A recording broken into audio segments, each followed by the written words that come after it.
welcome to Citizens Climate Lobbies Core Volunteer Training. It's a weekly webinar program of Citizens Climate Lobbies that provides CCL supporters, especially newer ones, with access to in-depth training opportunities on some of our most core topics. And tonight's focus is going to be on explaining the science behind climate change, as well as a connection to the IPCC Special 1.5 degree report. And I'll let Rick explain that in just a moment. But let me introduce Rick. Rick's mission as CCL's research coordinator is to work with Vice President of Legislation Research, Danny Richter, and do independent experts independent experts to strengthen CCL's science, technology, and policy fundamentals.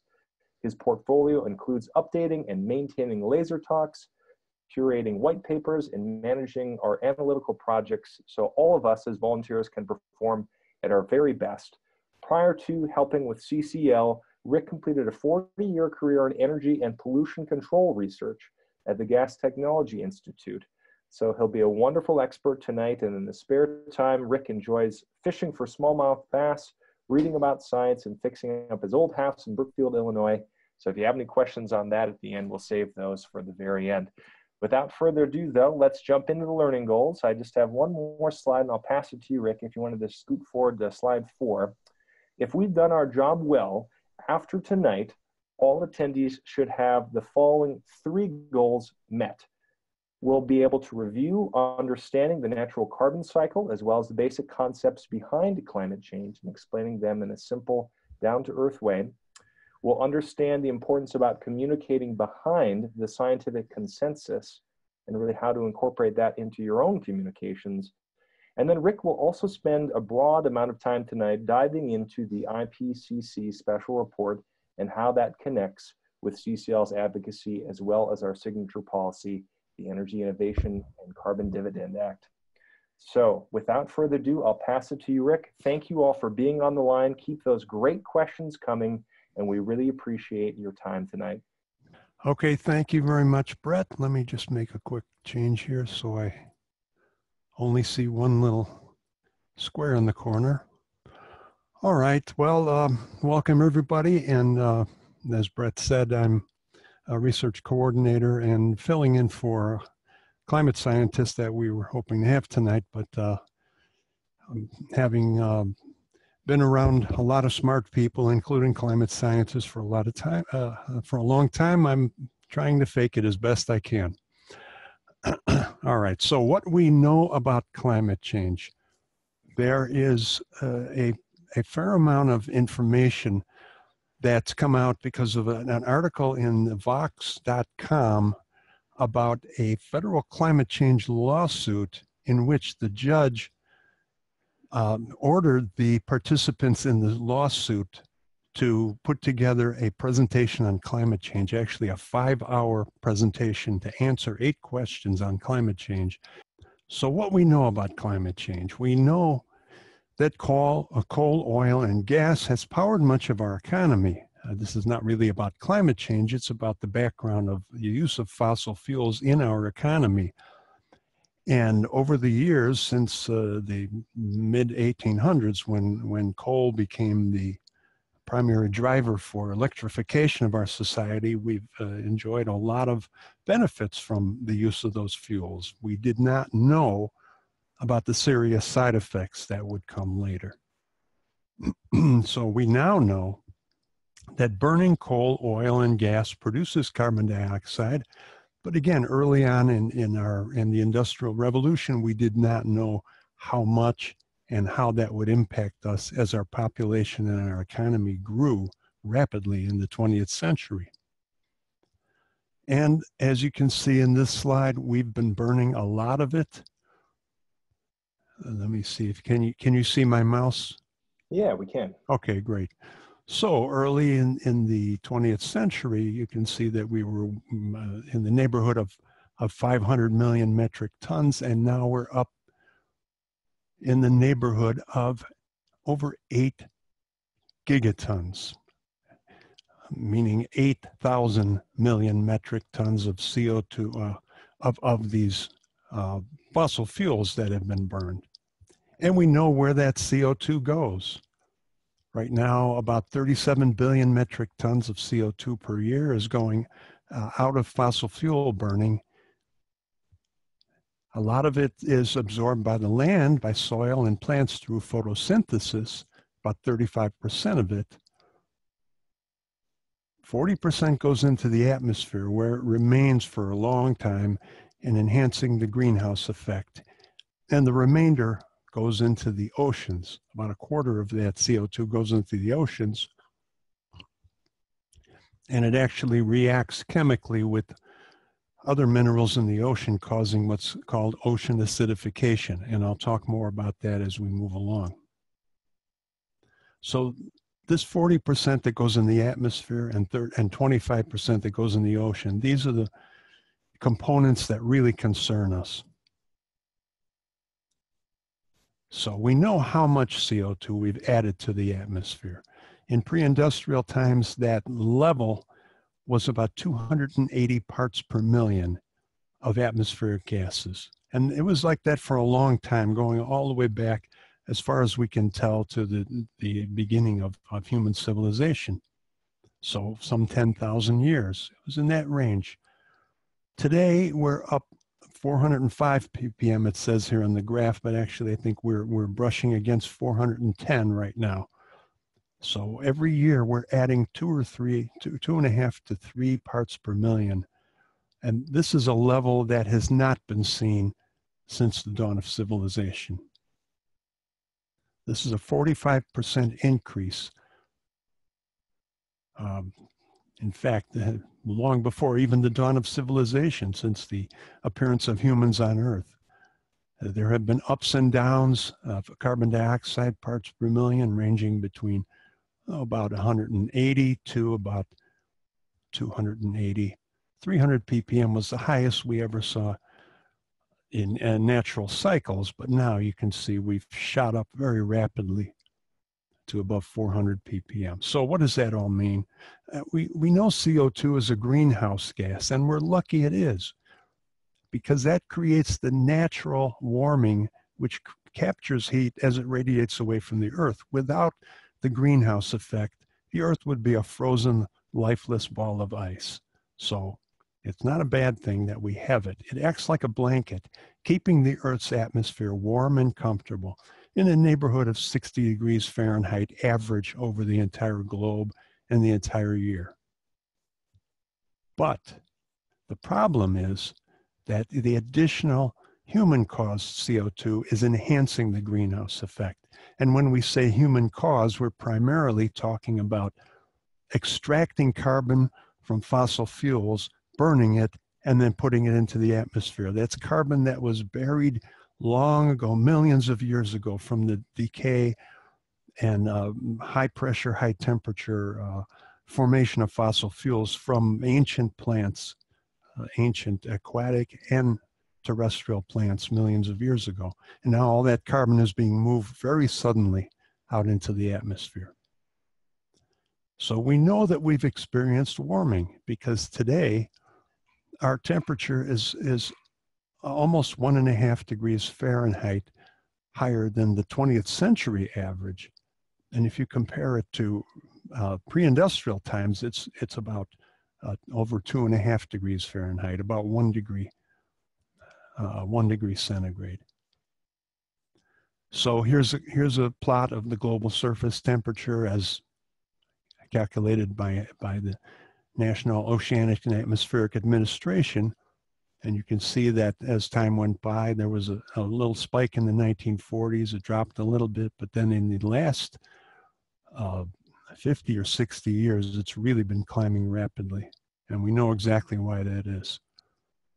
So how do we know that CO2 is the cause of all this? Well, because all of the other major factors have alibis. There was a wonderful animation put together by Bloomberg Media a couple of years ago in 2015. What's warming the world? So I'm going to let this run and you can see what we mean. What's really warming the world? Skeptics of man-made climate change often say, oh, it's some kind of natural cycle. So here's the actual warming that's taken place. And now let's see what it could be. Is it the Earth's orbit? Is it orbital cycle? It's true that the Earth's orbital cycles and tilt of the axis does change the climate, but that's a very, very slow process. Is it the sun? Well, you can see here from this graph that the solar contribution to warming is essentially zero. Is it volcanoes? Some people say, oh, look at volcanoes are putting heat into the atmosphere. That's really not true. If you take all three of these things combined, they really add up to almost nothing, almost no change over the time scale of 1880 to 2005. So if it's not natural, what about deforestation? Well, deforestation has actually cooled the Earth for various reasons. Or ozone pollution, not much of an impact there. How about aerosols from burning carbon, burning biomass, burning coal? That's actually caused a cooling effect.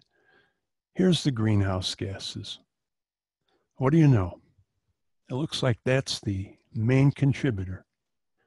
And if you put these all together, you can see for yourself that when you combine all these things together, the contributions that are calculated from all these different impacts, both natural and man-made, very closely match the temperature rise that we've seen. Yeah, it's human factors, land use, ozone, aerosols would have us cooling. Orbital changes, sun activity, volcanoes have been steady.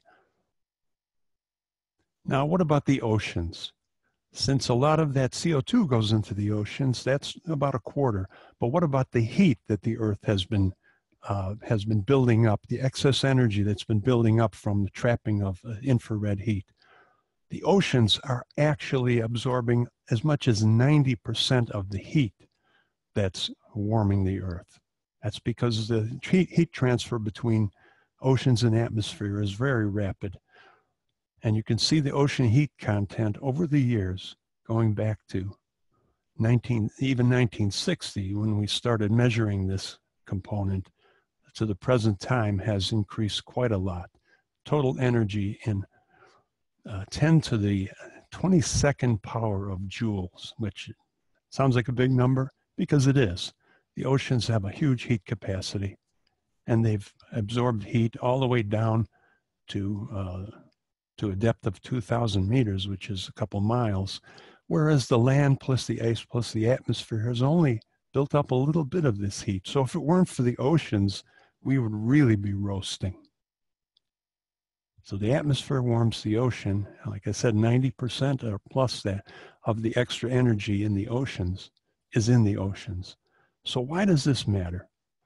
Well, it affects sea life, and most of the life on Earth is in the oceans. Coral reefs are provide ecosystems that are very important to all life in the oceans and very important to human populations that depend on food and other resources from the oceans. Those coral reefs are being bleached by not only the buildup of the acidification, but also by the heat. Even a little bit of warmth changes the ecosystem enough to affect those coral reefs. The warmer oceans also expand, which increases sea level rise. The expansion of the oceans has contributed more than half of the rise in sea level. The other half is from melting of ice sheets. And the warmer oceans fuel precipitation and storms. We're finding that tropical storms, hurricanes, typhoons, they don't necessarily happen more frequently, but when they do, boy, they are really powerful. And they are becoming larger, more longer lived, and more powerful, and especially the amount of moisture that those storms contain. And we've seen that, I think, North Carolina is really having a good time, has really had a good time this last year, finding out just how much water can be transported from the oceans into the air. Now, the oceans are also, as I said, getting more acidic. This is because carbon dioxide, besides being a greenhouse gas, is also an acid. It's a weak acid, but it does have an impact when it dissolves in water.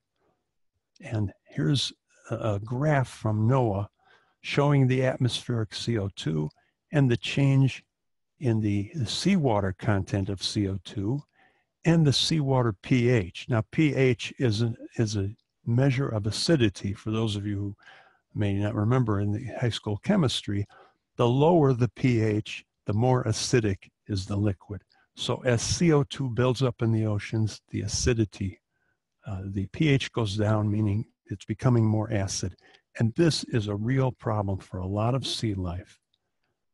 It dissociates into what's called carbonic acid, lowering the ocean pH. And it matters not only because of coral reef bleaching that I mentioned previously, but it also makes life really difficult for species of sea life that build shells from calcium carbonate. And some of these here, oysters, clams, sea urchins. So, why is it that there's so much, such a powerful contingent of commentators that say that climate change, they doubt climate change, it's not true, it's a natural cycle and so on? How can you dissuade people from taking that in and having doubt about the reality of climate change? Well, we know that based on the evidence, 97% of climate scientists agree that human-caused climate change is happening. So if you consider a tree with 100 leaves, each of these green leaves represents a climate scientist who is convinced, based on the evidence, that human activities are causing our climate to change. And each red leaf represents a climate scientist who is not convinced. In this scenario, we would have 97 green leaves and 3 red leaves on our tree. Now, according to the Yale Climate Communications Project, 69% of Americans believe climate change is happening. 52% believe it's primarily caused by human activities, just a little over half. But only 48%, less than half of Americans, realize that most scientists agree that global warming is happening. This is a key communication for all volunteers to emphasize. I was just reading today a tweet. I do look at Twitter occasionally, and this was from Catherine Hayhoe, who many of you may know as one of our superstar climate scientists in America today. She said she was invited onto CNN to talk about the National Climate Assessment that came out, that was actually released on Black Friday. And she spent 3 hours with Anderson Cooper in an interview. Hardly any of that interview aired. Actually, they aired Rick Santorum, a notorious climate denier, claiming that climate scientists are all in it for the money and that it's all natural cycles. So this is one of the reasons that Americans don't understand this consensus. They see a split screen, they see a Bill Nye on one side and they see Rick Santorum on the other side, and they decide, oh, half of the experts think it's real and half of them think it's not. There's a lot of inaccurate information online and in the media. But these public opinion numbers are improving thanks to your communication. When we share accurate information about the consensus, it leads to a neutralization of the climate denial, climate misinformation. So good places to look for this information to debunk climate denial are the Yale Project on Climate Communication and Skeptical Science. If you just do a search for these, you'll find a lot of great information. Now, I gave this talk at the November Congressional Education Day, and I'm glad to share it with those of you who weren't able to be there. The reason that this shows November 12th is that I also gave this talk to another private group on that day. So the 2018 IPCC report. Most of you are aware of this, but I'm going to dig a little bit deeper. So the report was officially titled Global Warming of 1.5 degrees C. This also referred to as SR 1.5 by the Intergovernmental Panel on Climate Change, or the IPCC. And I'm going to talk about 3 questions. Number 1, Why was this report written? What does it tell us that's new? And how does it inform CCL's work with legislators? So, why was this report written?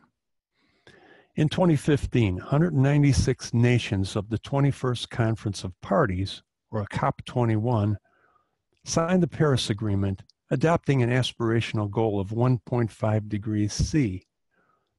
And the COP21 invited the IPCC to issue a report on the science. Now, I'd like to point out that the IPCC is not the United Nations, even though a lot of press reports have referred to this as a UN report.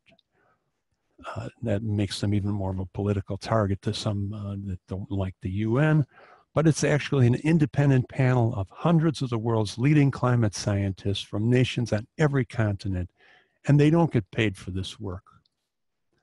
This is not one of the regular IPCC assessment reports, or ARs, that are produced every 7 years. The last one was in 2014 when they released AR5, and AR6 is scheduled to be issued in 2021. Now, this IPCC special report was posted on a website, which you see here. You can always just Google this and find it if you want to download some of that stuff. It's all publicly available, but it's available as a draft, or what they call, this excellent name, a pre-trickleback version. It was released back in October of this year. So here are 16 documents that comprise most of the report. There's a technical summary. There were 5 chapters, very detailed, and 4 of those 5 chapters actually had technical supplements that went way down into the weeds for those who would like to see where the information comes from. On the right side here, you can see there's a glossary, a summary for policymakers, headline statements, a press release, FAQs, and then this wonderfully titled document, the changes to the underlying scientific technical assessment to ensure consistency with the approved summary for policymakers, also known as the approved trickleback volume. All of this adds up to more than 1,300 pages of stuff. It's really good stuff, but it takes some time to digest it. Well, let's go on to the next question. What does it tell us that's new? Well, we now know a lot more about the potential effects of 1.5 degrees C because a lot of people, about 20 to 40% of human population now live in areas that have already exceeded that, largely in China and India. But there are a lot of these red dots in urban areas that have also surpassed 1.5 or 2 or even as much as 3 degrees C of warming.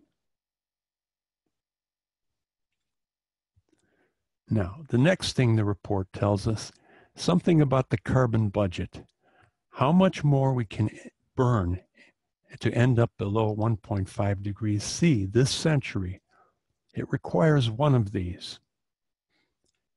Either reducing net global emissions of long-lived greenhouse gases to 0 before the cumulative limit is reached, and those are these gases, or heavy reliance on net negative global emissions after the cumulative limit is exceeded.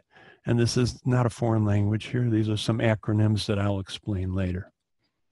They will comprise the net negative emissions. So how much is this cumulative limit that they talk about? It's in this range, 450 to 750 gigatons of CO2 equivalent. A gigaton is 1 billion metric tons. So that's the amount that we can burn from the beginning of 2018, which will give us a 2/3 chance of staying below 1.5 degrees C. It's frustrating not to have a more exact number, but the reason is that different models give different answers. But what's our current emissions rate? Well, last year it was 49 gigatons worldwide. And that's the reason for statements like, we have 12 years left to avoid the worst of climate change. Because 49 times 12 would put you right in the middle, around 500, or so, 580, I think, of this range. Another way that this report, the IPCC report, tells us what we need to do is that 1.5 degrees C implies certain benchmarks for cutting emissions.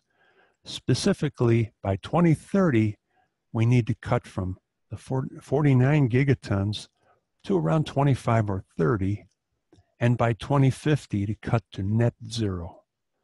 So that's roughly a 40% cut in the next 12 years, and the remaining 60% in the following 20 years.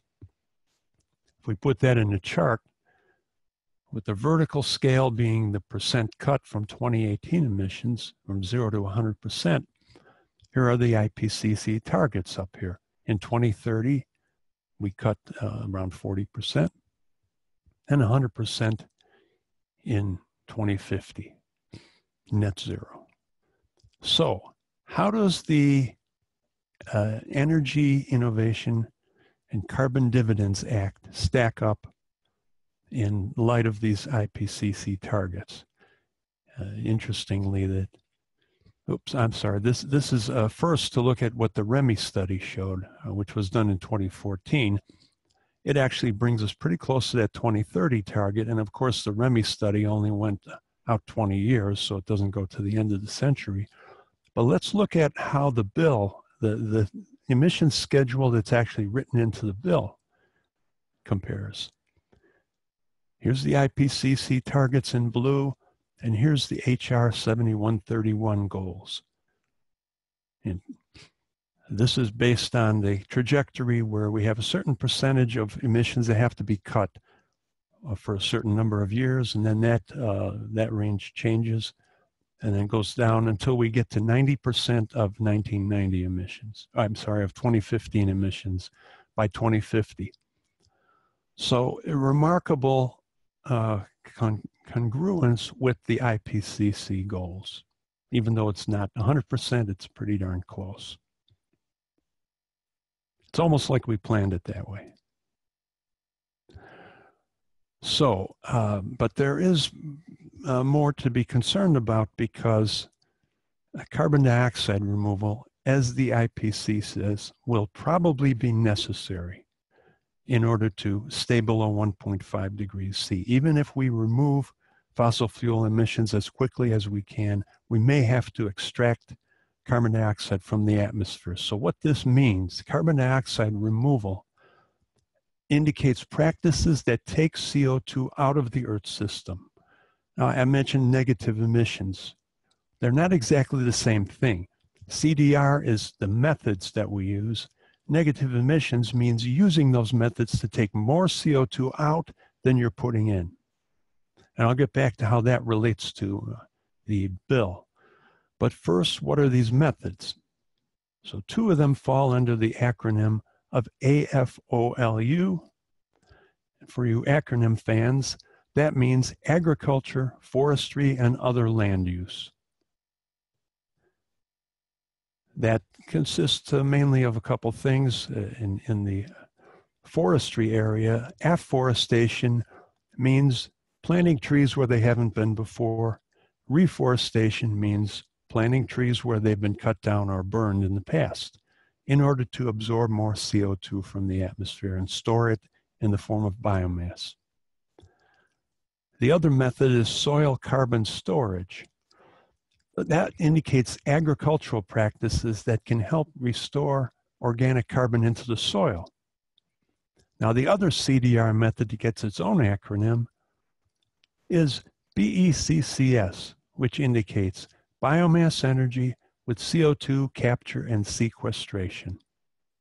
Now, this method consists of growing plants, harvesting them, burning them for energy, and then capturing the CO2 and pumping it down into geological reservoirs deep underground. BECCS is considered more controversial than these other methods because of the risk that profitable energy crops could crowd out food crops in some parts of the world, especially where there's poor governance and poor oversight. But in fact, all of these methods present the risk of land use conflict. and difficult policy design. IPCC's message is that reliance on these technologies is a major risk. Now, this could be misunderstood. It doesn't mean, for example, that restoring healthy soil is risky. What it means, what the IPCC means, is that expecting these methods to save us from having to cut emissions is risky. We can't let their existence slow down our efforts to stop the emissions in the first place. And just to reinforce that point, here are some plots of how we could achieve 1.5 degrees C by the end of the century, right straight out of the IPCC report. And what this shows is the current emissions in billion tons per year of CO2 equivalent and brought down to zero by the end of the century. Now, different ways we could do this, different what they call scenarios or pathways. The most preferable one is to cut fossil fuel emissions as quickly as possible, which means we may only have to use a limited amount of afforestation, reforestation, agricultural and forestry methods to get the negative emissions we need. These other scenarios represent slower drawdown of fossil fuel emissions, and we would overshoot 1.5 degrees C and have to use more of these difficult CDR methods all the way to here, where we'd have to use a lot of this biomass energy with carbon capture and sequestration, which is the yellow portion. We really don't want to be in that area because those, as I said, are very difficult. So let's move on to another message in the IPCC report is that carbon pricing is an essential part of any effort to meet 1.5 degrees C. They say that policies reflecting a high price on emissions are necessary. Maybe not sufficient, but necessary. The price of emissions for limiting warming to 1.5 degrees C is about 3 to 4 times higher compared to 2 degrees C. And investments in low carbon energy technologies and energy efficiency would need to approximately double in the next 20 years, while investment in fossil fuel extraction and conversion decrease by about a quarter. Let's look at some of the modeling that supports these statements. Economists don't like predictions. They don't like to predict anything more than 10 years ahead. They're uncomfortable, but COP21 asked them to do this. So they ran these models to the end of the century to show what kind of carbon price, or what they call a shadow carbon price or implied carbon price, would be necessary to get to 1.5 versus 2 degrees C. They ran 21 different models under 67 different scenarios. And scenarios means different assumptions about technology, economics, and different temperature outcomes. So on this graph, the 1.5 degree results are represented by the blue bars and the 2 degree results by the orange bars. And this is a range of carbon prices the models showed for each of those outcomes. The middle sections that are darker represent the middle half of those model outcomes. So what do these methods tell us? They show that the carbon prices needed to stay under 1.5 over here are generally higher than 2 degrees C. Duh, no big surprise. But there's also some overlap in these results. In 2030, for example, staying on a 1.5 degree path correlates to carbon prices between $157 and $6,000 a ton. 2 degree scenarios gave prices from a low of 12 to a high of about $230 a ton. And as the years go by, of course, those numbers go up till at the end of the century, it's $186 to $2,400 for 2 degrees, but between $800 and a very impressive $31,000 for 1.5 degrees C. Now, these ranges are huge, and of course, those some of those numbers are. I just Okay, there we go.